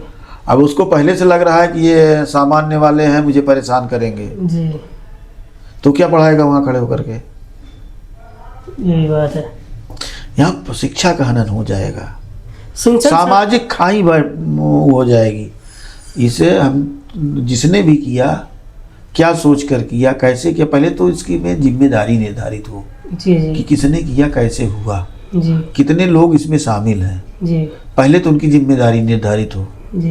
इनको कम से कम एक बार कोर्ट के कटघरे में खड़े करके इनके बयान लेने चाहिए। हाँ, इनसे पूछना चाहिए कि हाँ ये बताओ कि अगर तुमको टीचर खड़ा कर दिया जाए इस जगह पे सारे दलितों बच्चों को बैठा करके, या सारे सामान्य अगर दलित है तो उससे पूछा जाए कि सारे सामान्य बच्चों को बैठा करके तुमको श्यामपट पे खड़ा करा दिया जाए तो तुम क्या पढ़ाओगे? कि आप दो कैटेगरी की स्कूल खोलोगे कि जहाँ एक में दलित और ओबीसी पढ़ेंगे और एक में सामान्य बच्चे पढ़ेंगे। मेरे एक मित्र भी कह सकते हैं, परिचित भी कह सकते हैं, दलित डॉक्टर साहब हैं। अच्छा। डॉक्टर रहे, अब इस्तीफा दे दिए हैं, अपनी नर्सिंग होम खोल लिए हैं। वो मरीजों का इलाज तो करते रहे, सीएससी भी पोस्टेड रहे, पीएससी भी पोस्टेड रहे, जिला अस्पताल में भी पोस्टेड रहे, सबका इलाज करते रहे। लेकिन खुद अब उनकी बच्ची बीमार हो जाए, वो बीमार हो जाए, उनका बेटा बीमार हो जाए या उनकी पत्नी बीमार हो जाए तो एक बार सोचते थे, अरे वो दिखाने आते थे। वो डॉक्टर साहब का भी नाम नहीं लूंगा, वो अपने यहाँ जिला अस्पताल के बड़े डॉक्टर थे, पंडित जी, उनको दिखाने आते थे। हमसे उनसे कहा कि यार तुम तो खुद इतने डॉक्टर हो। कहा अरे यार भैया मजाक न करा, अब हम दूसरे के इलाज के लिए थे, मतलब थोड़ा ना कि अपने इलाज के लिए भाई, हम तो अपने गुरु जी के पास जाते हैं इलाज कराने। अच्छा। एक दलित डॉक्टर, रेपुटेड डॉक्टर की बात कर रहा हूँ जी। हम तो अब इससे बड़ी विसंगति आपको बताएं, जिस पे बात चर्चा करनी चाहिए उस पे लोग नहीं करते हैं जी। एक कोटे से एडमिशन हो जाता है जी, और वो 20 साल तक छात्रवृत्ति लेता है जी। क्यों लेता है भाई? फ्री में हॉस्टल में रहता है, क्यों रहता है भाई 20 साल तक? क्यों छात्रवृत्ति लेता है? आपका टाइम लिमिट है कि हाँ ये डिग्री 5 साल की है, 5 से 7 साल तक में आपको कंप्लीट करनी है। तो 7 साल में वो कंप्लीट करे तो ठीक, ना करे तो ठीक। एडमिशन मत कैंसिल करो, छात्रवृत्ति बंद कर दो जी, हॉस्टल से बाहर करो, जाए कमरा किराए के लेके रहे तब तो पड़ेगा जी जी। अभी एक मेडिकल की एक लड़का मुझे मिला था, 80 दलित जी, मिला मुझसे, तो वो इस समय 3rd ईयर में है। तो उससे बात होने लगी, परिचित है। तो हमने कहा यार तुम आईफोन चला रहे हो यार, मेडिकल वालों के पास आईफोन कैसे आ गया? इनको तो इसी बहुत खर्चा रहता है और तुम्हारा घर भी नॉन अफोर्डेबल है, तुमको अगर फ्री में और फीस वगैरह ना लगती, हॉस्टल ना मिला होता तो तुम पढ़ भी नहीं पाते। कहने अंकल जी नहीं समझ रहे हो, हाँ वजीफा मिलता है ना तो ले लिया है किस्त पे, दोस्तों से ले दे के जमा कर देता हूँ, और जब अगले सेमेस्टर वाला छात्रवृत्ति आएगी तो सब अपने फ्रेंडों को बांट दूंगा, सबका पैसा हमारा आईफोन पूरा हो जाएगा। अभी समझो कि छात्रवृत्ति के पैसे से का दुरुपयोग है ये सब, तो क्या कहेंगे। तो इस पे विचार होना चाहिए। एक टाइम ड्यूरेशन भी तो होना चाहिए ना कि हम इस ड्यूरेशन तक आपको सपोर्ट करेंगे, ऐसा लिमिटेड वही करेंगे कि हम वही करेंगे कि आपने ड्यूरेशन निर्धारित किया कि 5 से 7 साल 10 साल में आपको ये डिग्री कंप्लीट करनी है, तो उतने ड्यूरेशन तक ही आप छात्रवृत्ति दो, उतनी सारी सुविधाएं सरकारी उतने तक में दो। 20 साल तक का ठेका क्यों ले रखा है? हाँ, अगर आपकी योग्यता सिद्ध करनी है तो 4-5 साल में तो योग्यता सिद्ध हो जाएगी ना। आप सिद्ध को आप कहते हैं आप 15 साल पढ़ो, कौन मना करता है? हाँ। लेकिन सरकारी सुविधा अब बंद टाइम लिमिट तक, जी उसके बाद बंद करो। जी देखो सारा आरक्षण उसका सारा, हाँ सारा योग्यता आने। आरक्षण में हम तो आरक्षण के विरोधी तो नहीं है जी, क्योंकि हमने देखा है भारत जी लगभग हम अभी तक 15-16 राज्यों में जा चुके हैं जी। ऐसे लोगों को देखा है जिनके पास अभी भी वास्तव में कुछ नहीं है जी। रहने को घर नहीं है, खाने को रोटी नहीं है। ऐसे लोगों से मैं मिला हूँ, वो दलित समाज से भी है, जनजात से भी है, अपर कास्ट से भी है। आरक्षण की जो आवश्यकता उनको है यार, जातिगत आरक्षण नहीं चाहिए। आप बताओ एक IAS बनता है और उसके बाद वो कहता है मैं दलित हूँ, बाप मुख्यमंत्री बेटा मुख्यमंत्री, उसके बाद कहता है मैं पिछड़ा हूँ। काहे का पिछड़ा? अब कैसा पिछड़ा? राष्ट्रपति बन गए, बताए मैं अल्पसंख्यक हूँ। काहे का अल्पसंख्यक भाई? हर चीज की एक ड्यूरेशन होना चाहिए। जब तक ये जातिगत आरक्षण को मैं सपोर्ट नहीं करता, आरक्षण को सपोर्ट करता हूँ।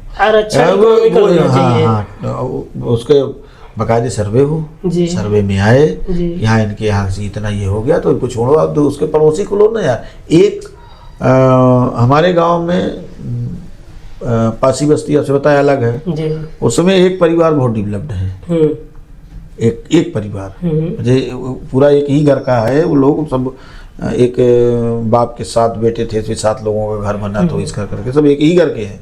तो उसमें एक बेटा नौकरी पा गया, आज उसके सारे बच्चे, उसके नाती पोता बहुत डेवलप्ड हैं, आज भी आरक्षण का लाभ ले रहे हैं। बकाया सब आज भी वही खेती कर रहे हैं, जब उनको बेचारों के आरक्षण का लाभ है।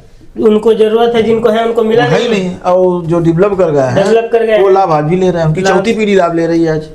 रिजर्वेशन प्लस सुविधा दोनों मिला के फिर से इंटर कर जा रहे हैं। हाँ, इंटर कर जा रहे हैं। तो जो लाभ एक बार पा गया उसका लाभ लेता ही चला जा रहा है। अब जिनको लाभ मिलना है वो बेचारे टहल रहे हैं लेके सर्टिफिकेट। समझ में आ गया कि क्लास डिस्क्रिमिनेशन इतना सपोर्ट के बाद भी पिछड़ा भी पिछड़ा क्यों है? हाँ, पिछड़ा क्यों है, दलित क्यों है जी? क्योंकि कुछ दलित ऐसे हैं जो डेवलप हो चुके हैं, उस चीज का इस्तेमाल करते हैं, प्लस रिजर्वेशन वो आगे निकलते जा रहे हैं, और जो इनमें पिछड़े हैं वो पिछड़े रह गए। उनके पास उनको रास्ता ही नहीं है, सुविधा भी नहीं है, और रिजर्वेशन से वो पीछे आई है अपनी कास्ट में, उनके पास रास्ता ही नहीं है। अच्छा, जो उनके कास्ट के लोग हैं ना वो भी सपोर्ट नहीं करते भाई। आप जानते हो पड़ोसी का सपोर्ट नहीं करता, ये नेचर है हमारे यहाँ का। अच्छा, SC/ST एक्ट भी हमारे गवर्नमेंट के द्वारा काफी बदलाव किए गए थे इसमें। देखिए, SC/ST एक्ट पे हम ज्यादा बात इसलिए नहीं करते हैं कि इसका बहुत दुरुपयोग है यार। बहुत दुरुपयोग ये है कि कुछ झूठे मुकदमे लिख जाते हैं जी, और पुलिस लिखवाती है खास करके। कुछ झूठे मुकदमे लिख जाते हैं, उसमें भाई कुछ राजनीतिक सपोर्ट हो जाता है जी, कुछ स्थानीय सपोर्ट हो जाता है, कुछ प्रभावशाली लोगों का सपोर्ट हो जाता है, तो लिख जाते हैं जी। अब बाद में सब समझौते होकर खत्म हो जाते हैं। कहते हो SC/ST मुकदमा कोर्ट में चल रहा है, ये भी ठीक है। नहीं चलते नहीं, क्योंकि मैक्सिमम चीजें कॉम्प्रोमाइज हो जाती हैं, तो फिर हम तो कॉम्प्रोमाइज के नाम पे पैसा का लेन देन चलता है। हाँ, होता है, कहीं कहीं दबाव में हो जाता है, कहीं पैसे के उसमें हो जाता है, कहीं पुलिस अपना दोनों तरफ को मैनेज करा देती है। और नहीं होता तो कोर्ट में जा करके भी मैनेज हो जाता है, कोर्ट में भी मैनेज हो जाता है। मान लीजिए यहाँ नहीं कुछ मैनेज करने वाले कुछ नहीं सेट हुआ, कोर्ट में चला गया तो कोर्ट में ही जा करके बयान बदल करके सेट कर लेते हैं जी। तो अगर जिनको करना है तो कर ही लेंगे। अच्छा, ये फैसले लोकल विवाद में कभी कोर्ट से फैसले नहीं हुआ आज तक। चाहे यहाँ थाने पर समझौता कर लो, चाहे गांव में बैठ के आपस में समझौता कर लो, और चाहे कोर्ट में जाके लास्ट में समझौता करो, होना समझौते हैं।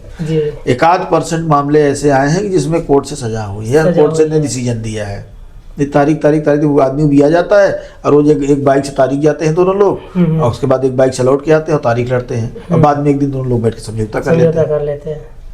भाई अब जो मनमुटाव है कुछ दिन तक का रहता है ना, कुछ दिन में मनमुटाव खत्म हो जाता है, तो एक ही बाइक से लोग आने जाने लगते हैं, फिर कुछ दिन में 2-4-5 साल में समझौता कर लेते हैं, मुकदमा खत्म हो जाता है।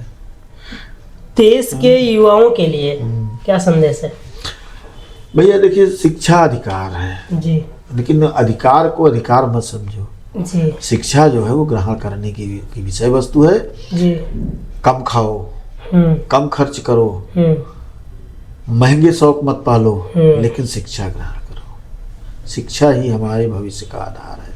हम जब शिक्षित होंगे, नहीं सरकारी नौकरी मिलेगी, प्राइवेट करेंगे, नहीं प्राइवेट भी मिलेगी तो अपना रोजगार करेंगे, अपना रोजगार नहीं मिलेगा तो चाय की दुकान चलाएंगे, लेकिन जो हम पढ़े हैं उससे अपने बच्चों को पढ़ा सकेंगे जी। नहीं तो आज एलियंस जैसी तमाम बड़ी बड़ी फिजिक्स वाला एलियंस और क्या क्या है, बड़े बड़े कोचिंग संस्थान आपके बच्चे का भविष्य निगलने को बैठे हैं जी। वो पढ़ा नहीं रहे आपके बच्चे को। आप बताओ को एक क्लास में बैठा दिया, बच्चा ऑनलाइन चल रहा है, अब जो समझ में ना आ रहा है उसको पूछो। कॉन्वेंट बना दिए हैं, रटवाते हैं जी, रात भर में रट के इतना आना, कल सुबह सुना जाएगा। अब बताओ एक इंटर पास स्टूडेंट, आप उसको कॉन्वेंट के बच्चे की तरह रटा रहे हो। ये तो सारी कोचिंग संस्थाओं का हो गया है कि इनको बस घसीटते रहो, और क्योंकि हमारे पास नंबर है 100 है, 100 में से एक तो पढ़ने वाला होगा ही, सिलेक्शन ले जाएगा वो अपने दम पे, चिल्लाएंगे हम कि हमने करवाया। अब आप बताओ कि 1 लाख बच्चों में जी जी इनके 100-150 बच्चे आते हैं जी जी। एलियंस की गिनती गिना लो, फिजिक्स वाला की गिनती गिना लो, जितने बड़े कोचिंग संस्थान है गिना लो, तो इनके यहाँ लाख से कम बच्चे नहीं, लाख बच्चे में इनके यहाँ सैकड़ों में बच्चे नहीं होते हैं जी। तो आप बताओ कि और हम अपने बच्चे को वहाँ महंगी फीस दे करके और फिर कमरा किराए का ये वो सब व्यवस्था करें, और उसको प्रेशर कुकर बना रहे हैं, दाएं से तक जाएगा एक दिन। भाई एक बार 1 साल 2 साल 3 साल में अगर उसका सिलेक्शन नहीं हुआ तो कितना डिप्रेशन में गया वो, उसका दिमाग कहाँ चला गया, क्योंकि उसने तो सारा समय उसी में दे रखा, खत्म कर दिया ना उसका दिमाग, रटा के पढ़ाया ही नहीं उसको जी। एक इक्वेशन पूछ लो नहीं आती है जी। हम लोग तो जब पढ़े थे तो मास्टर जी ब्लैक बोर्ड पे पूरा ये सूत्र कैसे बना वो पूरा बताते थे। एक दिन 8-10 बच्चे बैठे थे, हमने उनसे पूछ लिया कि यार ये तो पाइथागोरस प्रमेय पढ़े हो? कहें हाँ पढ़े हैं। ये स्क्वायर ये मतलब उसका डिस्क्रिप्शन नहीं बताया, हाँ बता दिया। हमको फार्मूला बना कैसे बता दो। आप समझो ये फार्मूला हम 15 दिन में सीख पाए थे जी। 15 दिन लगा मास्टर को पढ़ाने में मुझे जी। अब आज तो बस दे दिया टीचर ने, याद कर लो, रात में बच्चा रटा, सवेरे बता दिया, काम खत्म हो गया। वो 15 बच्चे नहीं बता पाए, बीएससी के स्टूडेंट थे, मेडिकल की तैयारी कर रहे थे, नहीं बता पाए। ये आज की एजुकेशन। हम लोग हाई स्कूल में पढ़े थे इसको जी, पाइथागोरस हाई स्कूल में पढ़े, हाई स्कूल में है, अब नहीं है हाई स्कूल में, हाई स्कूल में नहीं है, अब इंटर में आ गया है पूरा, उसका जो पूरा विवरण वाला है वो इंटर में आ गया। पहले हम लोग हाई स्कूल में था, विवरण तो जो कैसे आया है ये सारी चीजें तो इंटर में है। उसका वो क्या कहते हैं उसको, नाम ही नहीं याद आ रहा है, प्रमाणीकरण सत्यापन ऐसे करके है ना, तो उसका शब्द ही नहीं याद आ रहा है। वो जो है इंटर में आ गया, पहले हम लोग हाई स्कूल में उसको पढ़े थे कि निष्पादन कैसे होगा, तो हम लोग हाई स्कूल में पढ़े थे, अब वो इंटर में आ गया है।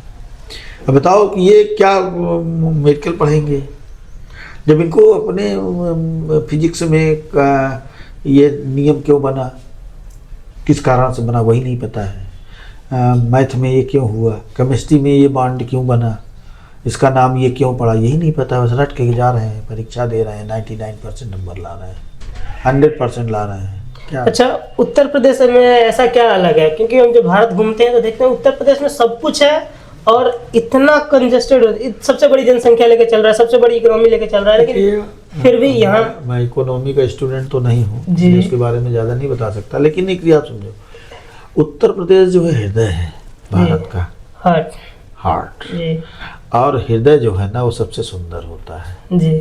तो बस वही है। तो उत्तर प्रदेश सुंदर है, सारी चीज़ें यहाँ है, क्या नहीं है उत्तर प्रदेश में, नदियाँ यहाँ है, पहाड़ भी यहाँ है, जंगल भी यहाँ है, और बनारस, काशी, मथुरा, अयोध्या जैसी नगरी, पुराने शहर यहाँ, पुराने शहर जी जी।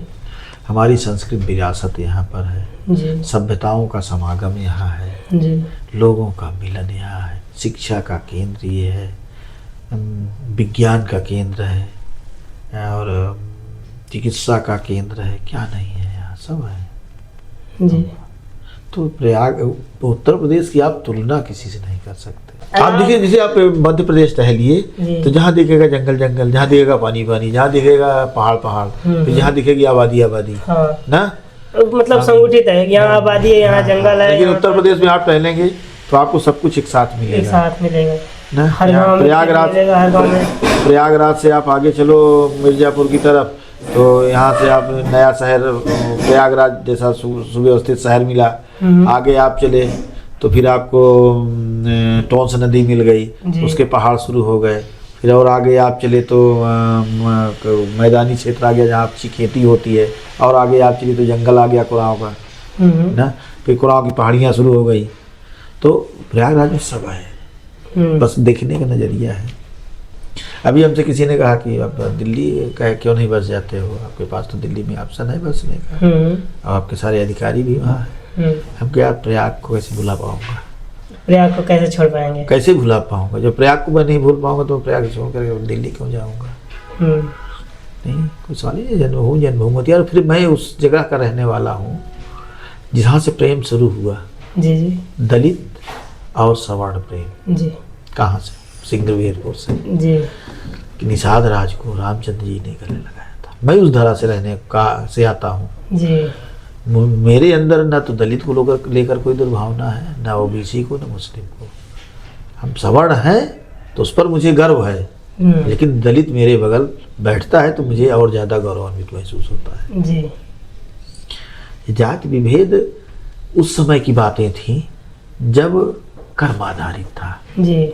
अब कर्म आधारित तो कुछ है नहीं, तो अब जाति भेद का क्या मतलब। जी। तो मतलब हमारे मैं ब्राह्मण से, अब हम ब्राह्मण समाज में भी बहुत लोगों को देखते हैं कि दलित वाला कार्य कर रहे हैं, चौराहे पर खड़े दारू पी रहे हैं, मीट की दुकान में बैठ कर मीट खा रहे हैं, तमाम से दुर्व्यसन कर रहे हैं, तो उनको हम कहीं ब्राह्मण समझे। हाँ, तो फिर तो वो दलित जो एक हमारी तरह रह रहा है, पूजा पाठ कर रहा है, नशा नहीं कर रहा है, मीट मांस नहीं खा रहा है, तो दलित कैसे हो सकता है। वो तो बिल्कुल। तो जो जब कर्म आधारित व्यवस्था थी तो दलित और ब्राह्मण अलग होते थे, अब कर्म आधारित व्यवस्था नहीं है ना। जी जी।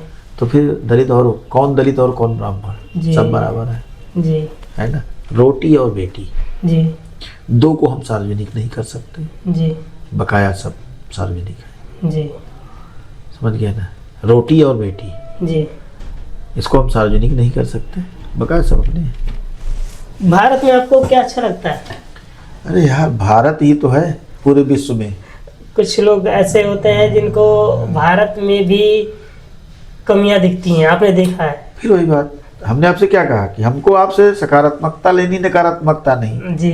और भारत में क्या है, भारत में क्या नहीं है, आपको मैं बताऊं।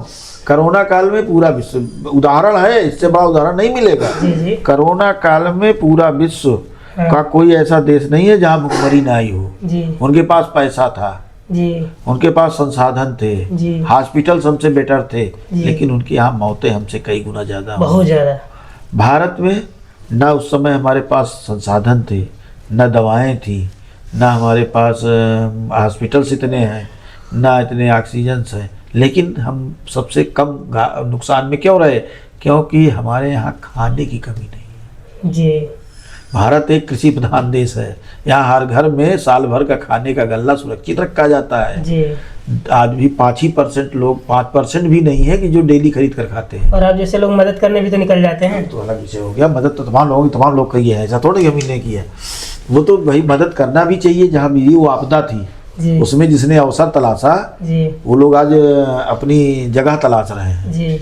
उस आपदा में जी जी जिसने अवसर तलाशा था जी। वो आज अपनी जगह तलाश रहे हैं कि मैं कहाँ था, कहाँ हूँ, कहाँ जाऊँ।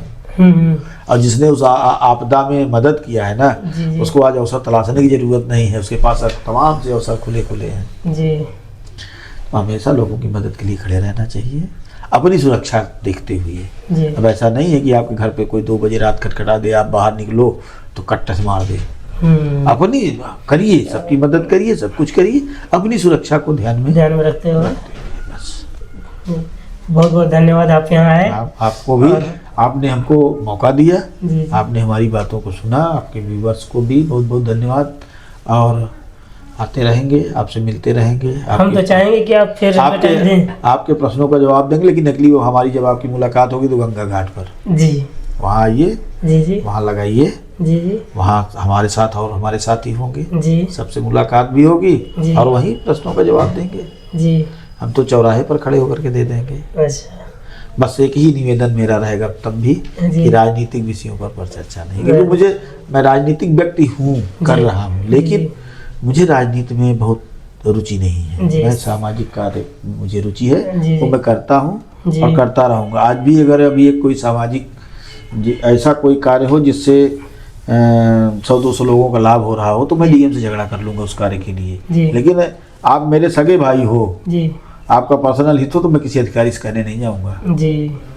मैं उससे अवॉइड करता हूँ। मैं मतलब सामाजिक कार्य तो समाज के लिए, पर्सनल के लिए नहीं।